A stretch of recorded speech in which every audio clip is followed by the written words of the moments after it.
नमस्कार, आप देख रहे हैं न्यूज वन इंडिया। मैं हूं आपके साथ राजेश कुमार। श्रावस्ती में एक मदरसे में नकली नोट छापने का मामला सामने आया और यहां मदरसा संचालक मुबारक अली उर्फ नूरी ने यूट्यूब से नकली नोट छापने का तरीका सीखा और नोट छापने लगा।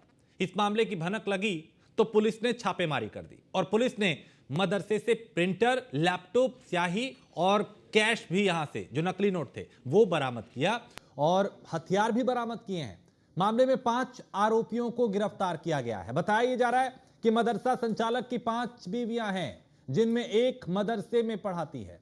आरोपी गंगापुर मदरसे के एक कमरे में नकली नोट छापता था जो शाम को बाजार में या फिर कम रोशनी वाले स्थानों पर चलाता था। और नकली नोट छापने वाले गिरोह में जमील अहमद, धर्मराज शुक्ला, राम सेवक और अवधेश कुमार भी शामिल हैं। गिरोह के सभी सदस्यों पे पहले भी आपराधिक मामले दर्ज हैं। अब सवाल ये कि आखिर नकली नोट छापने वाले इस गिरोह ने अब तक कितने नकली नोट मार्केट में सप्लाई कर दिए, गिरोह का नेटवर्क कहां तक फैला है, इन सवालों के जवाब हम तलाशेंगे। पहले पुलिस ने क्या कुछ कहा, क्या एक्शन हुआ, वो प्रतिक्रिया सुनते हैं। उसके बाद एक वरिष्ठ पैनल हमारे साथ होगा, उनसे भी चर्चा करेंगे। दत्तनगर गिरंट के एसओ को मुखियों के द्वारा सूचना मिली थी कि कुछ लोग नकली नोटों का धंधा कर रहे हैं। इस सूचना पर सर्विलांस टीम और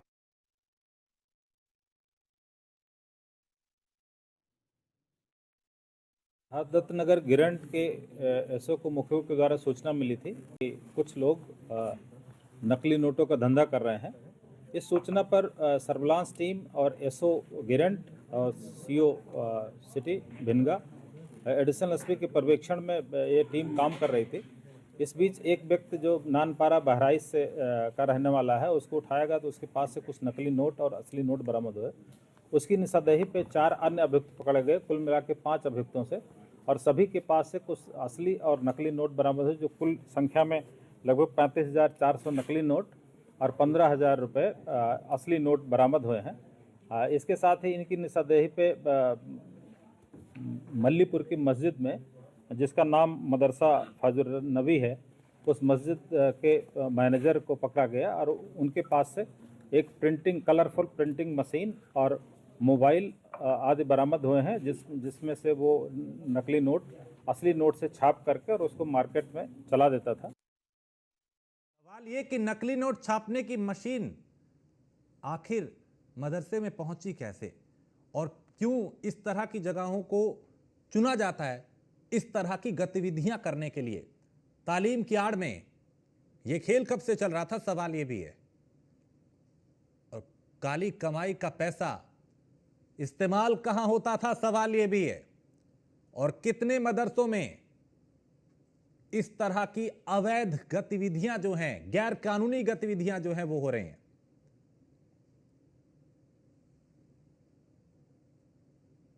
तो नोटबंदी इसलिए की गई थी कि इन चीजों पर रोक लगेगी, लेकिन जो आपराधिक मानसिकता के लोग हैं उनके लिए कोई फर्क नहीं पड़ता। वो आज भी इस जुगत में है कि कैसे खेल किया जाए।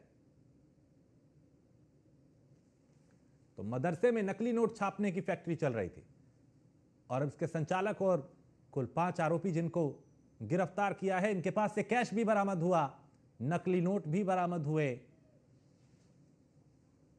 और जो मदरसा संचालक है उसे भी गिरफ्तार कर लिया गया है। सवाल यह कि इनके तार कहां तक फैले हैं, कनेक्शन कहां तक है, सरगना कौन है और क्या सिर्फ ये श्रावस्ती तक ही सीमित है या फिर प्रदेश के या देश के दूसरे राज्यों तक भी इनका कनेक्शन है। अब तक ये कितने नकली नोट छाप चुके हैं, कहां कहां उनको सप्लाई कर चुके हैं, इनका नेटवर्क कितना बड़ा है। ऐसे कई सवाल पुलिस के सामने हैं जिनके जवाब तलाशने होंगे और उसी को जांच को आगे तेजी से बढ़ाया जा रहा है। रोक कैसे लगेगी इस तरह के मामलों पे, ये एक बड़ा सवाल है, क्योंकि तालीम की आड़ में वहां इस तरह की गतिविधियों को अंजाम दिया जा रहा है ताकि किसी को भनक ना लगे, किसी को शक ना हो, कोई वहां पे आ ना पाए। लेकिन कानून के हाथ है, ये वहां भी पहुंच जाते हैं जहां उम्मीद नहीं होती। और यहां भी शायद जो संचालक है उसे उम्मीद नहीं होगी कि मदरसे में कोई छापेमारी करेगा, लेकिन जब छापा मारा गया तो वहां पे नकली नोट छापे जा रहे थे।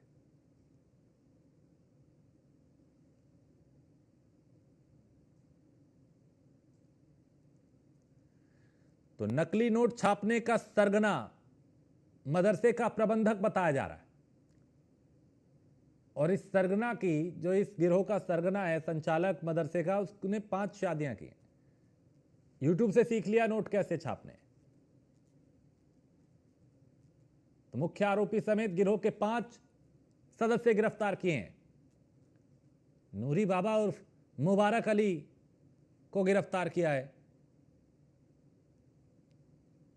तो इस मदरसे में नकली नोटों की फैक्ट्री चल रही थी। नकली नोट छापे जा रहे थे। 100 के, 500 के, 200 की जो करेंसी है वो बनाने की कोशिश की जा रही थी, बनाई जा रही थी, उसे बाजार में सप्लाई भी किया जा रहा था।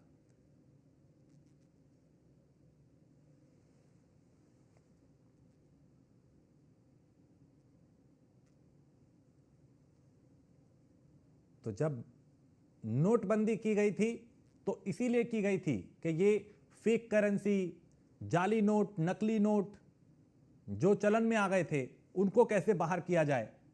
लेकिन नोटबंदी के बाद, कई साल बाद, आज भी इस तरह के मामले सामने आते हैं जहां नकली नोटों को बनाने की कोशिश की जाती है, करेंसी छापने की कोशिश की जाती है, कई जगह छापेमारी होती है, गिरफ्तारियां होती हैं।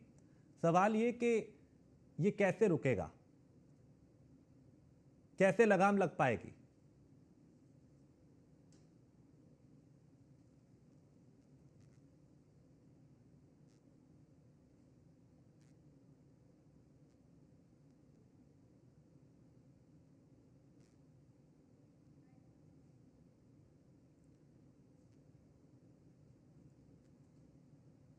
तो एक बार फिर पुलिस ने क्या कहा, पुलिस का इस पूरे प्रकरण को लेकर क्या कहना है, वो सुनते हैं। दत्तनगर गिरंट के एसओ को मुखियों के द्वारा सूचना मिली थी कि कुछ लोग नकली नोटों का धंधा कर रहे हैं।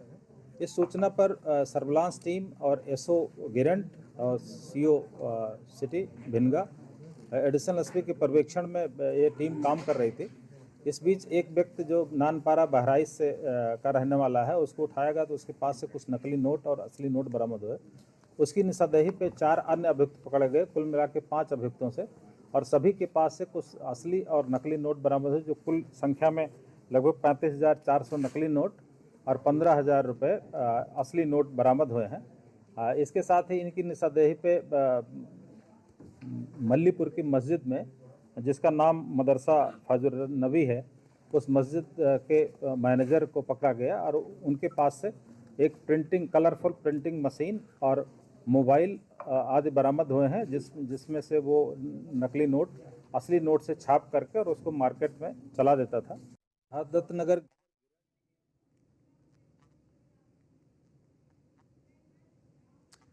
तो AK द्विवेदी हमारे साथ हैं, पूर्व IPS अधिकारी हैं, उनसे बात करते हैं। द्विवेदी जी, चूंकि नोटबंदी भी हुई, कई इस तरह के कदम भी उठाए गए कि नकली नोट ना बने, लेकिन मदरसे को चुना गया जो जहां पे तालीम दी जाती है कि वहां पे कैसे नकली नोट बनाए जाएं। ये कैसे सक्रिय हो जाते हैं, कैसे रुक पाएगा और कब रुक पाएगा, ये एक सवाल आज भी हमारे सामने खड़ा है।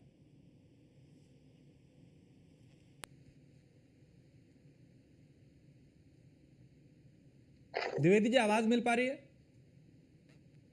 चलिए, अभी आवाज शायद उन तक नहीं पहुंच पा रही, और समझेंगे कि कैसे इस पे रोक लग पाएगी।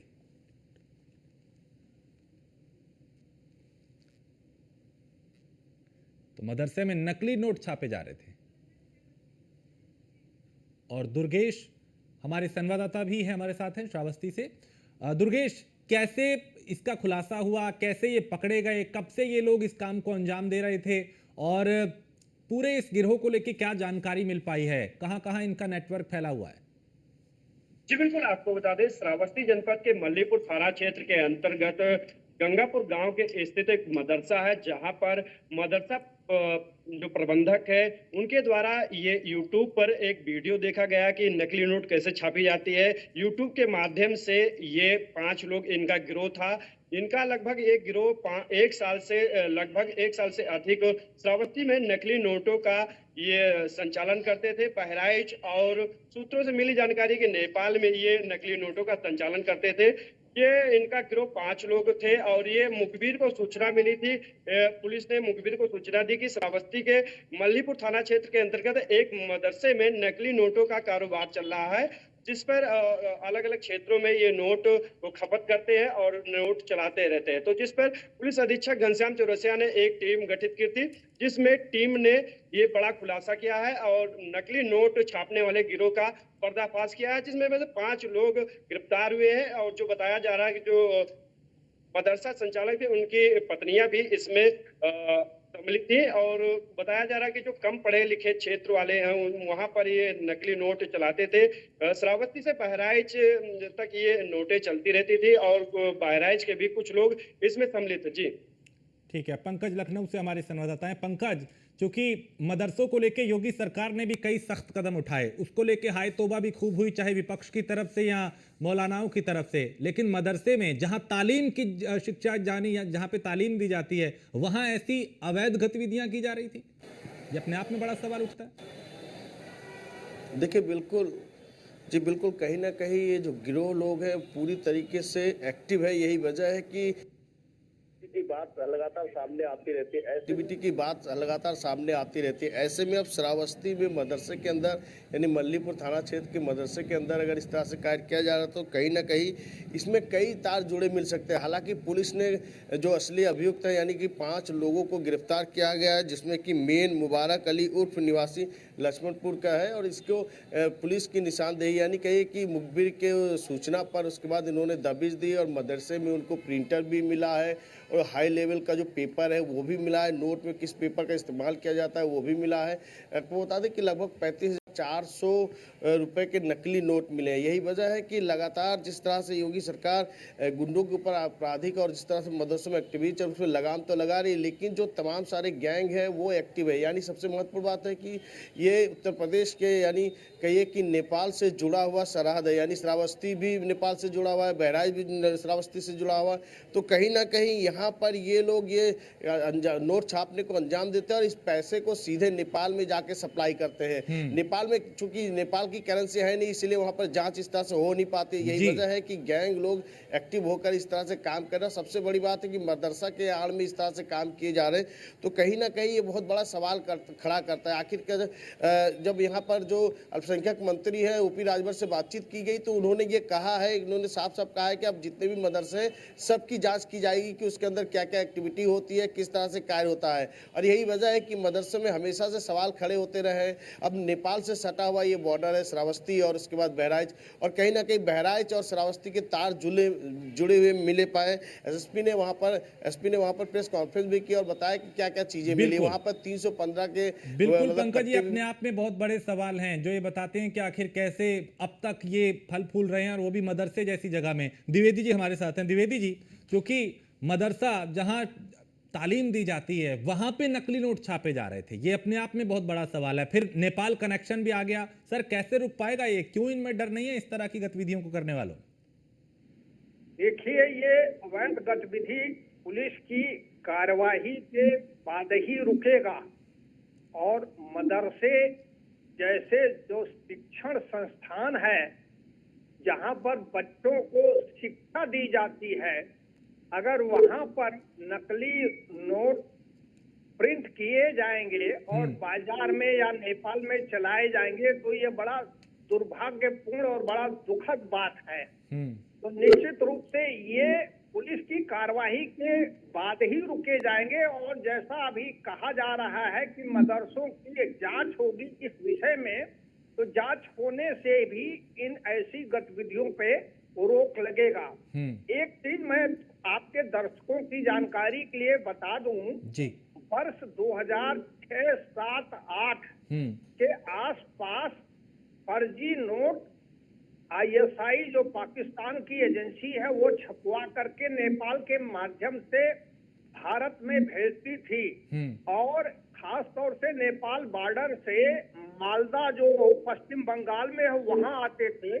और पश्चिम बंगाल मालदा के कई लोग, कई गुट सक्रिय थे जो वहां से करेंसी नोट लाते थे। अलीगढ़, हाथरस, बुलंदशहर, कानपुर, इन जगहों पर उसको बाजार में धीरे धीरे खपाते थे।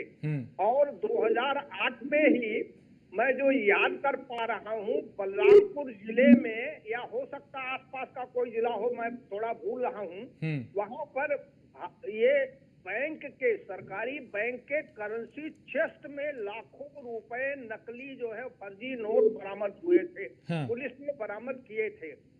उसके बाद फिर यहाँ पर डीजीपी उत्तर प्रदेश जो है उन्होंने रिजर्व बैंक के गवर्नर को चिट्ठी लिखी थी इसके बारे में। मुझे जानकारी है क्योंकि मैं उस समय आईजी क्राइम था डीजीपी ऑफिस में जी। और वो चिट्ठी मैंने ही तैयार किया था। हाँ। तो डीजीपी साहब के हस्ताक्षर से वो चिट्ठी गवर्नर आरबीआई को भेजा गया था और बड़ा चिंताजनक मामला था, जिसके बाद सभी बैंकों में, उत्तर प्रदेश के करीब करीब सभी सरकारी बैंकों में फर्जी नोट पहचानने की मशीन लगाई गई और धीरे धीरे बैंक वालों की सतर्कता तथा पुलिस की सतर्कता के फलस्वरूप फर्जी नोट का कारोबार काफी कम हो गया, लगभग शून्य के करीब हो गया।